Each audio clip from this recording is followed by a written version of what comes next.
नमस्कार, जय श्री राम। मैं विपिन विश्वकर्मा आपका स्वागत करता हूं अपने YouTube चैनल पर।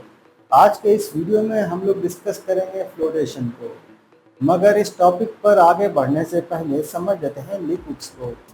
जैसा कि हम सभी लोगों को पता है कि किसी भी मैटर की 3 स्टेट्स होती हैं, सॉलिड, लिक्विड और गैस। फ्लोटेशन मेनली जुड़ा है लिक्विड से, जैसे कि पानी, तेल और जूस। लिक्विड्स ऐसे पदार्थों को बोला जाता है जो कंटेनर के हिसाब से अपने शेप को बदल लेते हैं, मगर उनका वॉल्यूम फिक्स रहता है। लिक्विड्स बह सकते हैं, liquids have tendency to flow.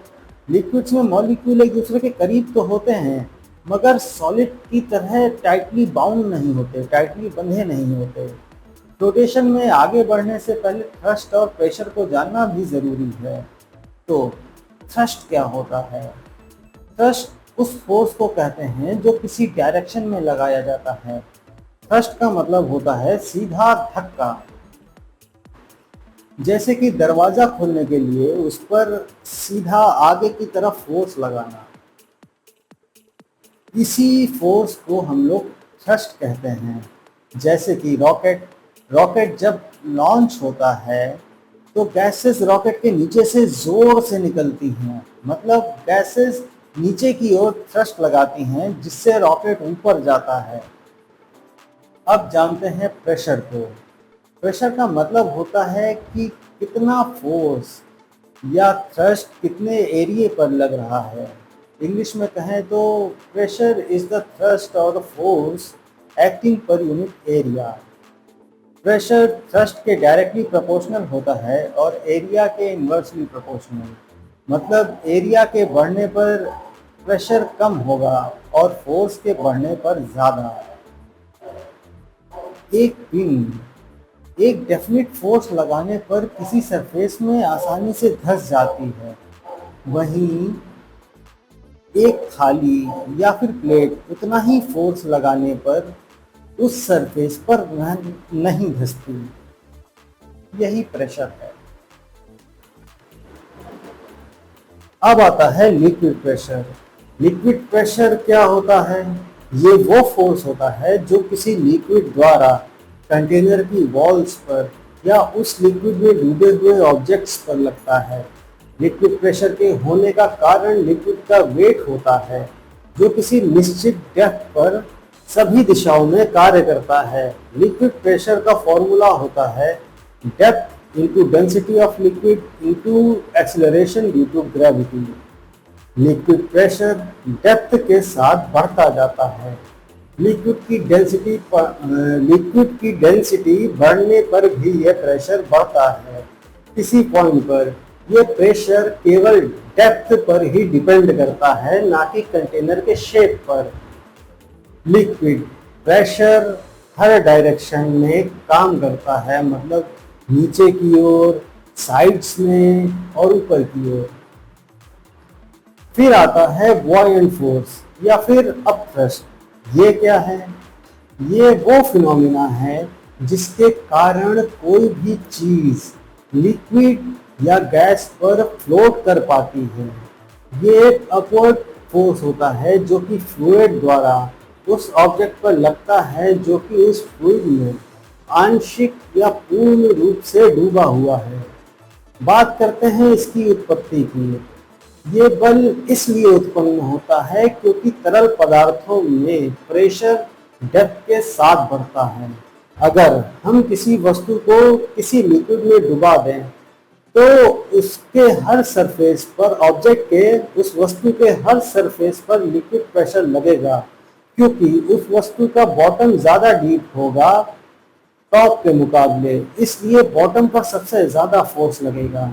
यही टॉप और बॉटम के प्रेशर का डिफरेंस ही बॉयंट फोर्स को उत्पन्न करता है।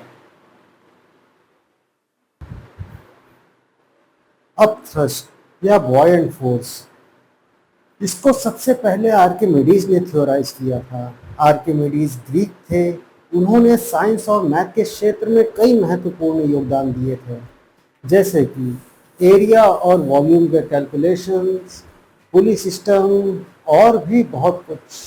वैसे भारत में हम भारतीय इंडस वैली सिविलाइजेशन से ही ये कैलकुलेशंस करते आए हैं और पुली सिस्टम का यूज भी। खैर, उनका सबसे महत्वपूर्ण योगदान था आर्किमिडीज प्रिंसिपल, जिससे ये समझना आसान हो गया कि कोई वस्तु किसी फ्लूइड में डूबती या तैरती क्यों हो। तो ये आर्किमिडीज प्रिंसिपल है क्या? अंग्रेजी में कहें तो any body partially or wholly immersed in fluid experience an upthrust which is equal to but opposite in direction to the weight of the fluid displaced। Hindi में समझें तो जब किसी वस्तु को किसी द्रव में डुबोया जाता है तो उस द्रव के द्वारा उस वस्तु पर ऊपर की ओर एक बल लगता है जिसे अपथ्रस्ट, बॉयंट फोर्स या हिंदी में उत्प्लावन बल कहते हैं। इस बल का मान हटाए गए फ्लूइड के वेट के बराबर होता है। अगर किसी चीज का वेट फ्लूइड के अपथ्रस्ट की वैल्यू से बड़ा होता है तो वो चीज फ्लूइड में डूब जाती है। अगर उस वस्तु का वेट और अपथ्रस्ट बराबर हो तो फिर वो वस्तु फ्लूइड के अंदर तैरती है। अगर अपथ्रस्ट ज़्यादा हो और वेट कम तो वो वस्तु फ्लूइड के सरफेस पर फ्लोट करेगी। अब फ्लोटेशन को डेंसिटी के पॉइंट ऑफ व्यू से समझते हैं। डेंसिटी, किसी भी चीज़ की density mass per unit volume होती है। मतलब किसी चीज़ की स्पेसिफिक वॉल्यूम में कितना मास कंटेन्ड है उसे डेंसिटी कहते हैं। डेंसिटी का फॉर्मूला होता है मास अपॉन वॉल्यूम। अब रिलेटिव डेंसिटी को भी जान लेते हैं। ये बेसिकली एक रेशियो होता है किसी एक वस्तु की डेंसिटी और किसी दूसरी वस्तु की डेंसिटी का।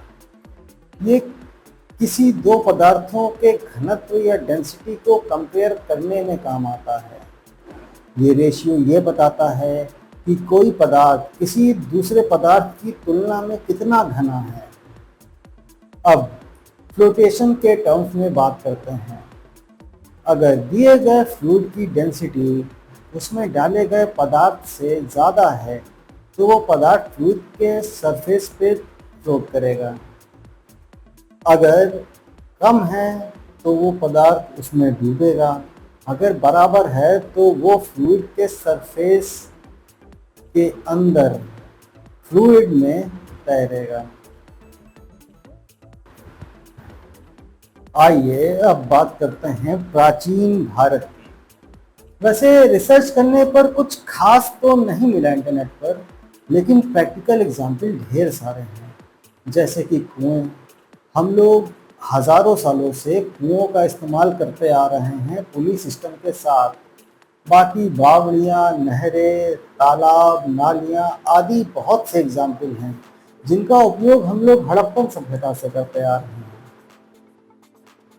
खैर, अब बात अगर प्राचीन भारत और फ्लोटेशन की हो रही हो तो दक्षिण भारत के चोल वंश को कोई कैसे ही इग्नोर कर सकता है।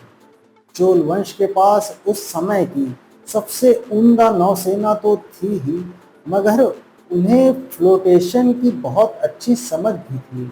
तभी तो उन्होंने अपना राज्य मालदीव, श्रीलंका, मलेशिया, इंडोनेशिया सहित पूरे साउथ ईस्ट एशिया में स्थापित कर दिया था।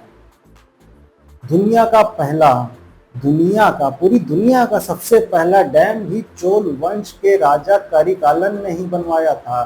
यह डैम 2nd सेंचुरी में बनाया गया था। उन्होंने एक उन्नत इरिगेशन सिस्टम भी बनवाया था। ये सब बिना थ्योरेटिकल नॉलेज के, फ्लोटेशन की थ्योरेटिकल नॉलेज के तो पॉसिबल ही नहीं था। ये डैम कावेरी नदी पर बनाया गया था। ये तमिलनाडु के तंजावुर जिले में स्थित है। हो सकता है हमारी प्राचीन पुस्तकों जिनमें ये ज्ञान लिखा गया था तबाह कर दी गई हूँ। खैर, अब वीडियो को यही ख़त्म करते हैं। अगला वीडियो होगा एनर्जी पे। और ये वीडियो बहुत ही इंटरेस्टिंग होने वाला है। अगर आपको वीडियो अच्छा लगा हो तो प्लीज़ मेरे चैनल को सब्सक्राइब करिए, वीडियो को लाइक करिए, कमेंट करिए। जिसका मन नहीं कर रहा है वो भी अगर सब्सक्राइब कर लेगा तो आगे मैं और इंटरेस्टिंग वीडियो दे पाऊँगा। और जो भी कमियां हों आप प्लीज़ मुझे कमेंट में बताइए, मैं कैसे अपने वीडियोस को और अच्छा कर पाऊँ। Thank you.